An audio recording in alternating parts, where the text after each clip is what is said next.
We don't want to be given agendas by people who want to foist succession agendas as a perpetual item agenda in ZANU-PF and cause confusion. No. The president wants to go back to work, and you saw it in his minister's address when he opened cabinet a few days ago. So this is where we are going with the president. It is to make sure that we refocus. We have to address the burning issues which will make Zimbabwe be a modern country. And because steel is to what countries are, food to human beings is steel to nations or countries. We now have steel. There's nothing which will stop Zimbabwe from going forward.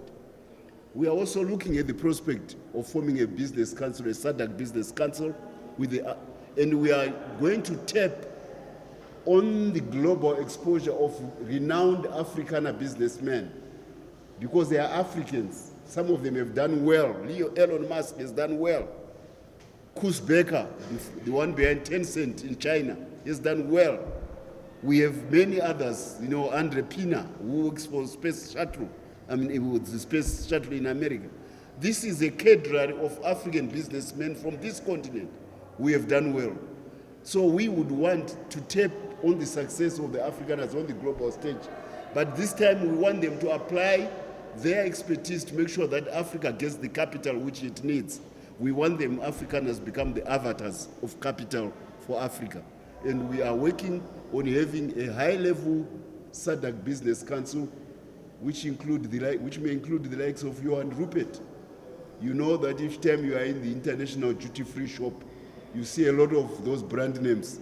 They belong to a company called Richmond from Switzerland. The owner is Johan Rupert from South Africa. This is the success of Afrikaners in business at the global stage.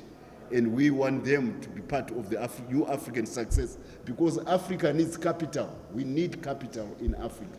So these are I'm giving you pointers, because these are matters which the president is very much alive to when he talks with his South African counterpart, also when he talks with his Mozambican counterparts. We want the development agenda back, not the useless noise about who should be succeeding from where in ZANU-PF, as if we have a Congress, and and the president says, if you're eligible, go to the Congress. Don't want to be anointed.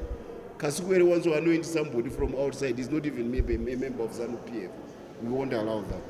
So by and large, these are the issues which I felt I had to address. I strayed into other areas, but the main thing is that we want our white population to keep faith with His Excellence about the Global Compensation Agreement.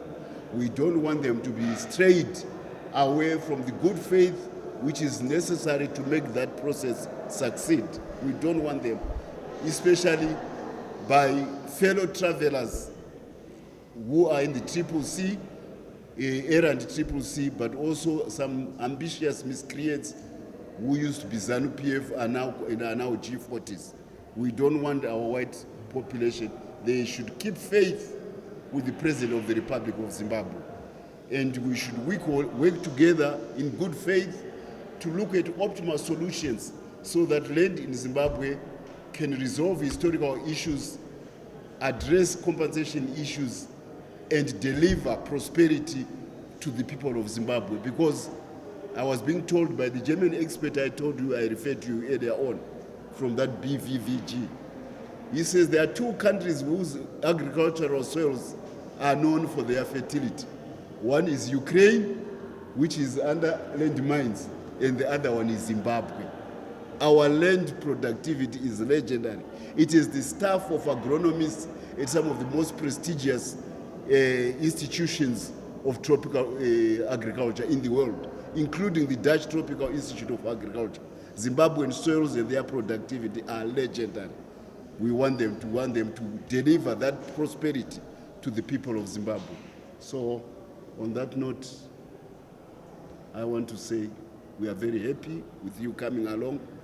And by the way, Elon Musk is now a cabinet minister in Trump's government.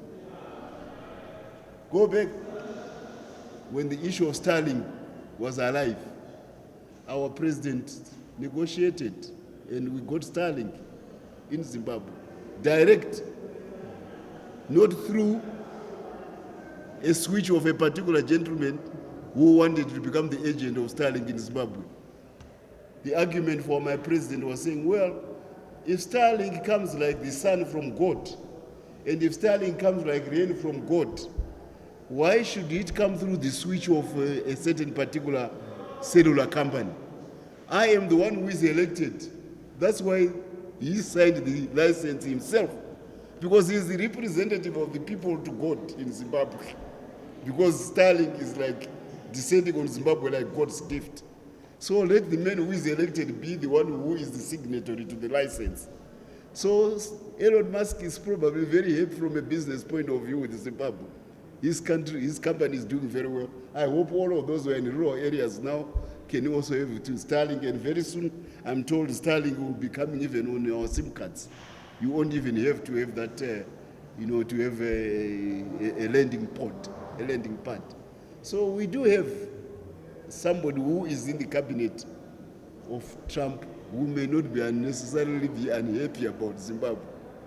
And this is what is galling those in the opposition and in the G40 who felt that they had a red door into Washington when the Democrats were in charge. Just as well, that woman Harris lost. We in ZANU-PF are happy about her loss. I thank you. Are there any questions?